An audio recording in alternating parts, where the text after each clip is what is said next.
Tonight on Coyote News, the women's basketball team takes home the title of Summit League champions. And as the semester winds down, students are planning their schedules for the summer and next fall. I'm John Weatherington. And I'm Kathleen Suri. With the groundbreaking date officially set, find out what new facilities are in store for the university's $66 million sports complex. And eligible students are preparing to take the mandatory proficiency exam. Plus, 3 members of the women's track and field team were named All-Americans. But first, the headlines with Abby Pierce. The FBI is joining the investigation into the missing Malaysian airliner, which disappeared 12 days ago. A federal law enforcement official says potential evidence, including a flight simulator recovered from one of the pilot's homes, is likely to be shipped to the FBI's lab in Quantico, Virginia. Malaysian investigators are attempting to restore deleted from the files from the simulator. The FBI has been offering their help since the plane's disappearance, but until now they hadn't been formally invited to join the investigation. As of this afternoon, Ukraine officials are withdrawing their troops from Crimea, a region that was incorporated into Russia yesterday. Ukraine officials say they plan to leave the Moscow-led Commonwealth of the Independent States and are preparing military exercises within the U.S. and U.K. USD is conducting a national search for a new head men's basketball coach. Joey James was let go as the interim coach last week after the Yotes Denver Summit League loss in the tournament. James replaced longtime coach Dave Boots after Boots abruptly resigned last fall. And those are your headlines. In only their second year of Division I eligibility, the USD women's basketball team has played in 2 Summit League championship games and the CBI tournament. But as Coyote News' Sydney Mook reports, they're going somewhere else this postseason. USD is going dancing after they win the Summit League tournament, which earns them an automatic bid into the NCAA tournament. The Coyotes started the tournament off with a bang as Rochelle Contreras drained a three-pointer with less than 5 seconds remaining to send the Coyotes to play against rival SDSU in the semifinals. USD came out hot against the Jackrabbits, taking a commanding 12-point lead into the half. The Yotes didn't look back and beat SDSU 72-38, sending them to their second straight Summit League final and ending SDSU's 5-year win streak at the tournament. The Yotes then went up against 6th-seeded Denver in a championship game that was full of momentum swings and lead changes. But in the closing minutes, the Coyotes were able to pull ahead to beat the Pioneers to go to their first NCAA Division I tournament in school history.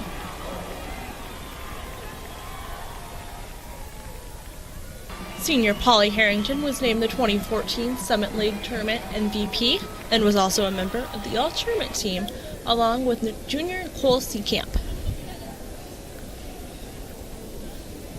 I think our team has just been playing really good basketball, and it's just everyone's just working hard and they just want to win. So credit to my team, to my coaches. We just worked so hard all year to get to this point, and just to be playing at our best in March, it's just wonderful. I think we're just going to cherish this moment for a few days while we can, and then we'll get back on the road and hopefully get a few more wins.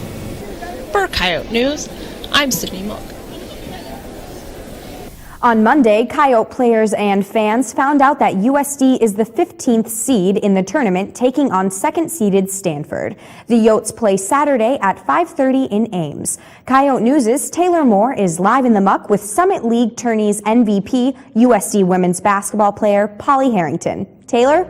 Thanks, Kathleen. I'm here live in the muck with senior basketball player Polly Harrington. Thanks so much for coming, Polly. So, can you tell us how it feels to be a Summit League champion? It feels really great. Our team has worked so hard this whole year just to get to this point, and I'm really proud of everyone, and we all were happy with the results, so it feels great. So you're one of the only few seniors on the basketball team. How does it feel to be leading a team of this caliber? I'm just proud just because everyone has worked so hard, and we had so much success this year. Even with a rough start to league play, we picked it up, and we did great in the Summit League tournament, and I couldn't ask for more. Mm-hmm. So you all are facing a very tough Stanford team. How do you all feel about going against Shanae Abumake? We prepared a little bit for it today, and we're just going to keep preparing for it the rest of this week until Saturday, and I think we'll be ready when the time comes. Well, thanks so much, Polly. That was senior basketball player Polly Harrington. Live in the Muck, I'm Taylor Moore.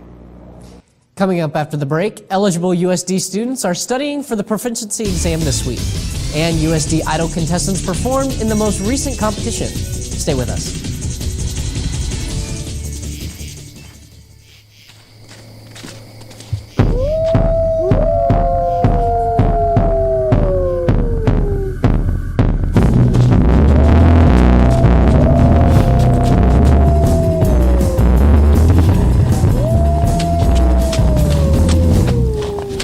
Hey guys, sorry I'm late.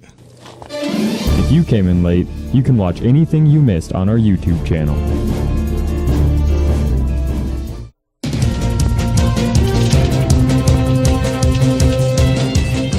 Many students are familiar with Parents Weekend, but next month, USD is recognizing another member of the family. The first Little Siblings Weekend will take place April 11th and 12th. The weekend activities include recreation events, a showing of the Disney movie Frozen, and many indoor games. USD students are being encouraged to invite their siblings, cousins, and nieces and nephews who are between the ages of 7 and 18. This month, eligible students will take the mandatory Collegiate Assessment of Academic Performance Proficiency exam to test their knowledge in 4 subjects. The exam is being given through next Tuesday. Students on a 4-year track are required to take the exam once they've reached 48 credits, and those on a 2-year track must take the test after completing 32 credits. The four parts of the exam include math, science, reading, and writing, with each section lasting 40 minutes. If students don't meet the standard requirements, they must retake the sections they didn't pass. The South Dakota Board of Regents implemented the exam to give an external evaluation of students' skills in public universities. The exam is held each fall and spring semester and is a requirement for students to graduate. Students are preparing their schedules for not only classes in the fall, but also classes over the summer. Students meet with their selected advisors to discuss which classes will benefit them the most at USD and fulfill their graduation requirements. Coyote News' Erica Arpan is live in the Muck with Academic and Career Planning Center Director Steve Ward. Erica? Thanks, John. With such a wide variety of classes offered here at the University of South Dakota, trying to find the best ones can be quite challenging. Luckily, we have the aid of different advisors on campus to help us with this selection. Thank you so much for being with us, Steve. Thanks. During this process, how do you help students to find which classes best fit them? Well, certainly we have to talk to students, and the first question I always ask them is, are you happy with your major? And from there, we discuss, what they want to do after they graduate from college, and that will help them figure out what classes are best for them. All right, and with the students taking on such a heavy workload, what advice do you give to them to help them balance out their schedules? Well, we do know that if students take between 13 and 16 credit hours, they actually do better than if they take a minimum of 12 credit hours. So we do try and get students fully engaged in their academics, so that's one thing that we do. And we are aware that students are working quite a bit, so we try and balance out the workload in each class so that they don't get overwhelmed during the semester. All right, and when meeting with the students, what do they need to prepare before they come in and see you?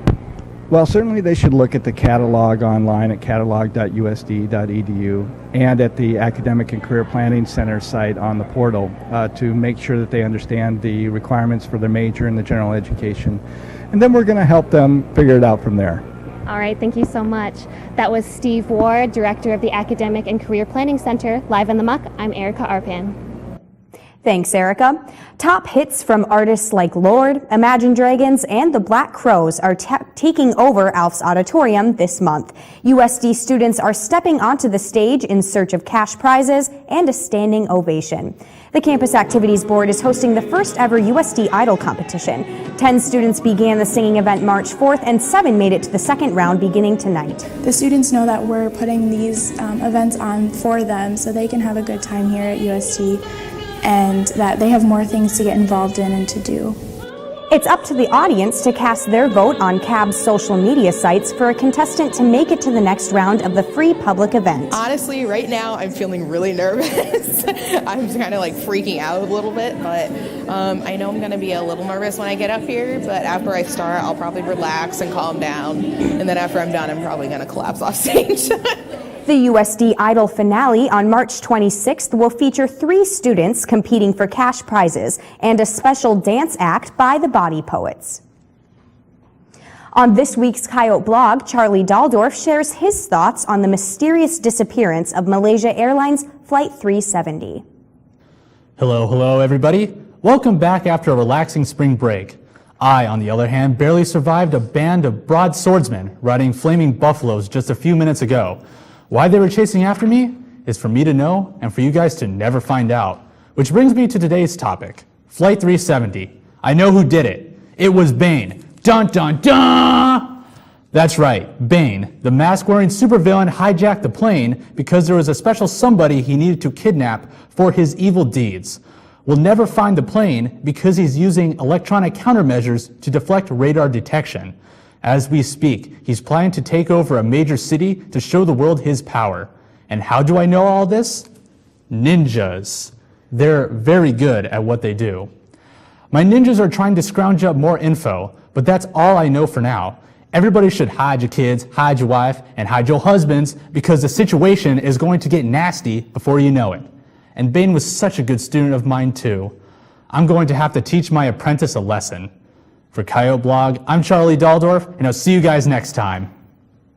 Thanks, Charlie. Coming up after the break, learn about plans for USD's next big project and find out how to keep yourself and others safe from harmful behavior. Stay with us.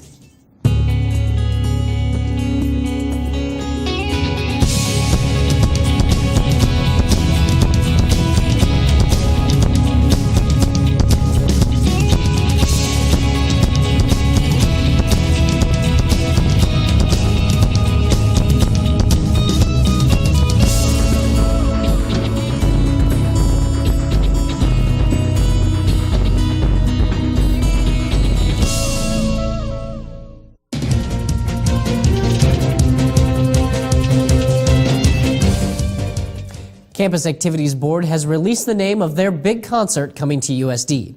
Time Flies, an electro-hip-hop music duo, will be performing at the Dakota Dome on March 31st. Tickets for both floor and upper seats are still available. The opening acts will be performed by local artists Two Shakes and Midwest Blessed. The USD Student Counseling Center is hosting several activities this week in honor of Self-Harm Prevention Week. As I found out, the efforts are put in place to keep students safe from themselves. The purpose of Self-Harm Prevention Week is to keep students from committing acts of self-destructive behavior like cutting. Another goal is to let students know that there is help available for them on campus. The USD Student Counseling Center will be tabling in the muck this week to reach out to students while providing free mental health screenings. We can't stop them. Essentially, we can't stop them from self-harming, but we would like them to know that there is help. Whether that's coming in 8 to 5 or whether it is a crisis after hours, there's still help, there's still assistance around campus, and knowing that they're not alone. Other events included a speaker earlier this week that talked about his dad's suicide. DJ Smith is the president of Lost and Found, a campus organization that seeks to increase awareness of mental health issues. In order for people to take action and be a part of prevention, they need to realize that this is not only a serious issue, but it's one that's very common and sometimes even hard to detect. For Coyote News, I'm Kathleen Suri. USD has officially set the date to break ground on 3 major athletic projects. On May 10th, construction will begin on a sports performance enhancement facility arena, a science, health, and research lab, and another outdoor track and soccer complex. The new basketball and volleyball arena will be directly south of the Dakota Dome. Plans include seating for 6,000 as well as 2 full-length practice courts. The area connecting the dome and the new arena will be the Science, Health, and Research Lab and will accommodate occupational therapy, physical therapy, and sports medicine programs. The outdoor track will be north of the Wellness Center and will include a 9-lane NCAA-certified outdoor track, plus field event areas. 2 soccer fields and bleacher seating will be placed to the east of the track. The projects are estimated to cost $66 million and are scheduled to be completed within the next 3 years. Many people place bets on sports teams participating in postseason tournaments. On this week's Yote Report, Bailey Millen looks into the issue of college athletics and betting. As the first 4 teams compete in their playing games today, fans across the nation are finishing their brackets and submitting them to competitions promising cars, money, and other surprises. March Madness has evolved into a competition for the fans just as much as the players. This year, billionaire businessman Warren Buffett has offered $1 billion to a fan who can pencil in the perfect bracket. Although the NCAA and their basketball programs are the reason for all these competitions, it's important to remember that student athletes must be very careful when it comes to filling out their brackets. Matt Lean, compliance coordinator for Coyote Athletics, says as soon as an athlete risks something of value, they are in violation of the NCAA. You have to enter a pool for a March Madness bracket, or you have to pay money to a bookie, anything like that. Sports betting doesn't just occur during March Madness. During the football bowl season, people also fill out brackets choosing winners. But Lean says the NCAA rules are encompassing for all sports and their participants. What's the same, or for a women's basketball rule is the same as a football rule for a cross-country rule, and it's basically that you cannot bet on sports that the NCAA runs a championship event in. If an athlete were to be caught making sports bets, the consequences are the same as if an athlete is caught with performance-enhancing drugs. Which would be 1 year. You'd have to sit out from the time you got caught, and you'd also lose that year of eligibility too. You couldn't count as a red shirt or anything like that. When it comes to gambling, athletes are free to get involved with sports brackets found on ESPN or CBS, which are free to join. Anything else could be a career gamble. For the Yote Report, I'm Bailey Millen. After the break, find out how students can get involved in sports even if they're not a D1 athlete. Stay tuned. Have you ever felt alone in a sea of people? You're silent, but screaming on the inside. Your tears are hidden behind a forced smile. 15% of those clinically depressed commit suicide. But those people aren't just numbers. They're your sister, your brother, your best friend. They're that person you put down the other day. Every 40 seconds, someone around the world commits suicide.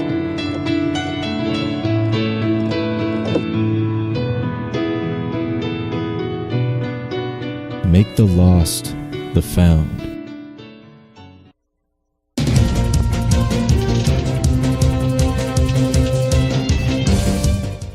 Tonight on Coyote Sports, 3 Coyotes placed at the NCAA Indoor Track and Field Championships.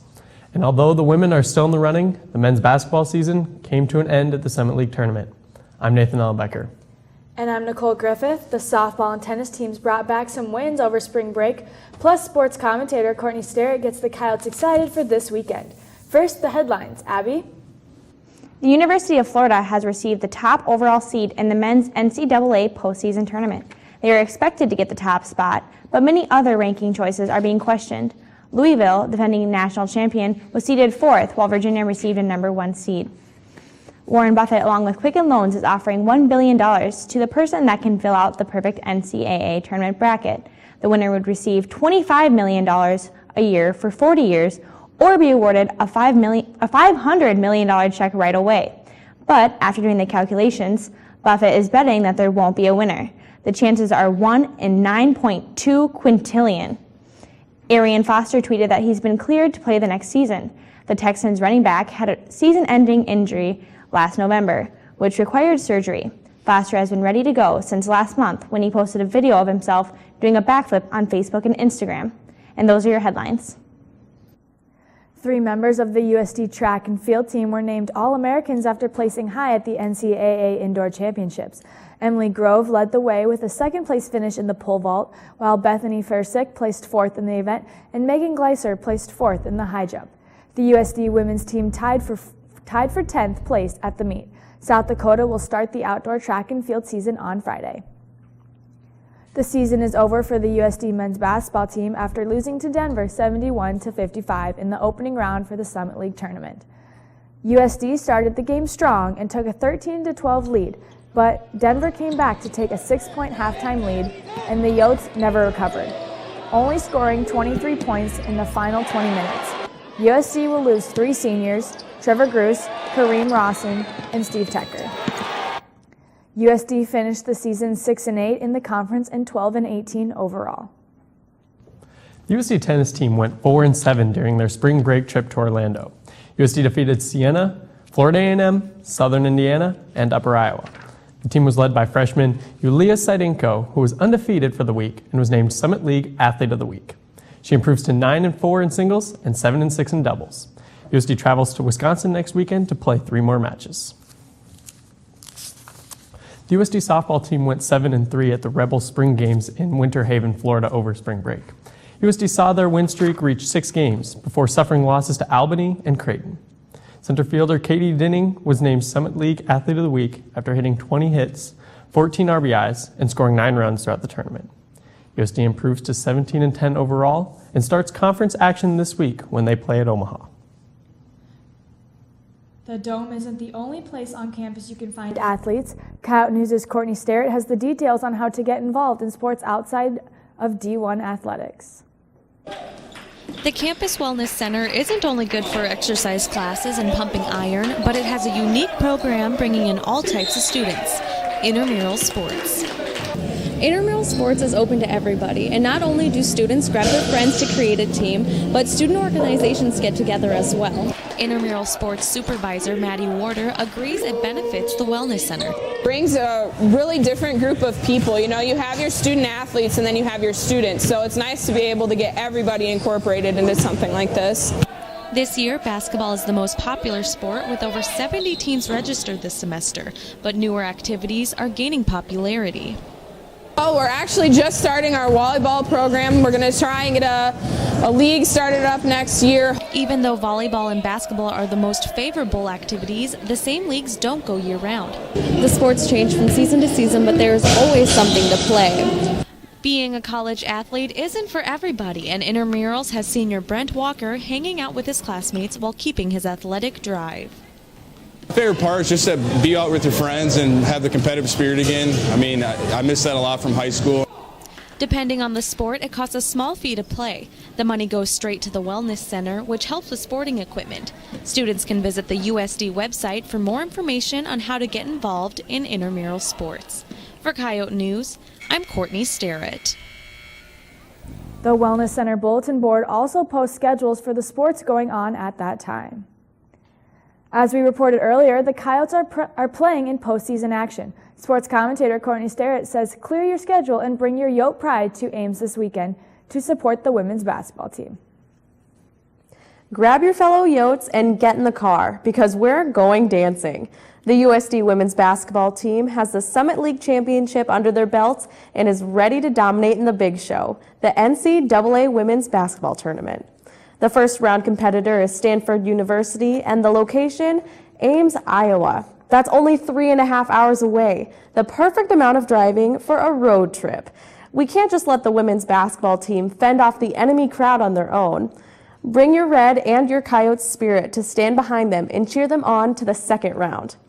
What almost tastes sweeter than going to the big dance is rubbing it in those jackrabbits' noses and beating them in the semifinals this year. They're probably still in shock, but they better get used to seeing Yotes making headlines. I'm sure they'll be avoiding the televisions, but with those ears of theirs, they can probably pick up some radio signals and tune in to hear how success feels. So let's hit the road and show Stanford what we've got. If you're unable to go this weekend, at least send your support from home. Keep it up with all of the Yote pride because we're stronger in packs. For Coyote Sports, I'm Courtney Sterrett. Thanks, Courtney. After the break, find out what USD students have to say about the women's basketball team playing Stanford in the NCAA tournament.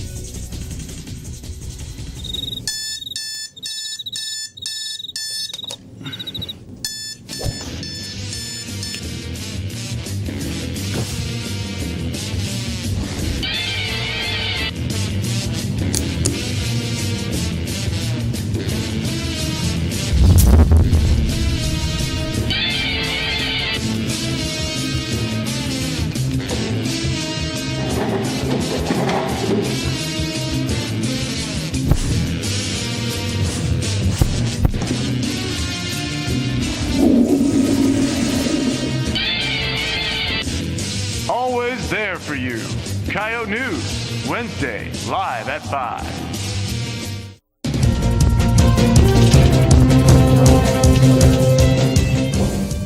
A little over a month ago, NBC's Jimmy Fallon took over The Tonight Show, and Seth Meyers took over Late Night. On this week's Out and About, we asked students what they thought of the new hosts. I don't watch TV. Seth Meyers? I don't really stay up that late. I really don't know much about it. I like Jimmy Fallon. Guess I don't really have a problem with it. I did like Jay Leno when he was at the Late Show, but I know that Jimmy Fallon was a lot of fun after him. So it sucks that Jay Leno's gone, but as long as someone that's good can replace him, I think it's a good thing. I think Jay Leno needed to go. Honestly, I haven't watched any, but I know Seth Meyers from Saturday Night Live, and I liked him. I haven't personally watched it, but I hope it's like the Weekend Update during SNL where they just go back and forth and make fun of people. I haven't watched it. I don't know who Seth Meyers is. I have never seen them. I think Jimmy Fallon is hilarious. Kind of like Jimmy Fallon, so I think that's a good move for them. I think it'll be great. I don't think Jimmy Fallon's funny, and I don't know the other guy. On this week's Chuck in the Muck, Chuck Gresser sees which students will be cheering for USD in the NCAA tournament. You put all your money in the Nebraska Cornhuskers. I did. Not anywhere else. You didn't No. put a couple dimes. Doesn't that on make you confident in who you elect as public officials? I suppose.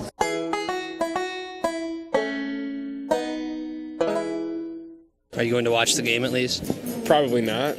Dude. Okay. It's okay. I'm just going to shun you for a while. Shun, who's going to win? Yotes! And why is that? Case do. We're winning the championship, so that's all that matters. There we go. Now they just won the tournament, and no one expected that to happen, so I guess anything could happen, right? Oh, yeah. Yeah. We're that Cinderella store. Do you think it would bring a lot of publicity to our school? It would, yeah. And then my show would go national? It could. Check out that mustache. Zoom in, zoom in, zoom in. Nice. There you go. It could not just a regional success, a national phenomenon. That's right. Do you think they're going to win? Us? Yes. Do you think we are going to win? Yes. Did you say no? I don't really care. Hopefully the Yotes. Go Yotes. Ow! There we go. I doubt we could beat UConn, but that's just me. That's just me.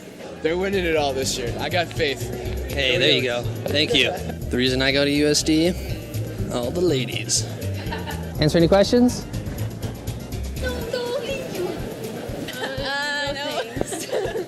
Nope. How you doing? No. Hey, how's it going? You just. Okay. Do you have any upset predictions for us? NDSU first round? Yeah? Really? Yeah, I just got to remember who they play. Well, it's okay. You know what? I'm going to say Nebraska wins. Just Why? because I'm from Nebraska. I'm sorry. It doesn't matter if they suck. You guys still got to root for it. I guess. Yeah. You're going to be on news in front of the entire university, so you're going to get, like, stoned if someone finds out you weren't watching the game. Okay, well, I will watch the game. And what about the women? Do you think they're going to get past the first round? I'm about to ask you that there's a women's March Madness. I feel so bad. It's okay. That's actually funny, so thank you. There is no new edition of the Volant today, but be sure to check out the Volant's online coverage of the NCAA tournament at volantonline.com. Many USD students took week-long vacations over spring break, while others spent time at home.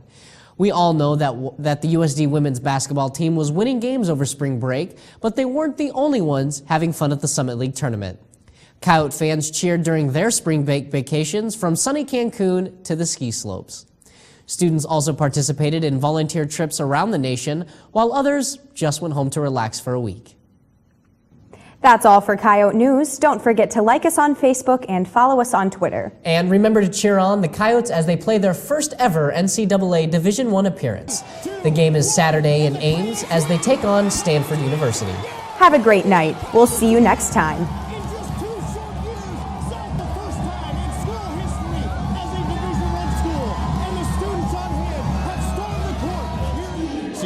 Sends it in, right elbow, Holly Harrington. Harrington makes a move, big spin move in the lane. Scoop layup, one more time. Holly Harrington. under 9 minutes to play in the first half. It is 21-17. Denver leads it. Pass into Margaret McLeod, left-hander, right field. Up here inside Sioux Falls Arena. Denver's been able to get a big shot. Harrington, spin move inside, lost the defenders on the way to open and good for Pop. Nicole Seacamp backs away at the point, now runs inside, kicks it out. Miller back up, Taylor Moore for 3 on the way. It is good.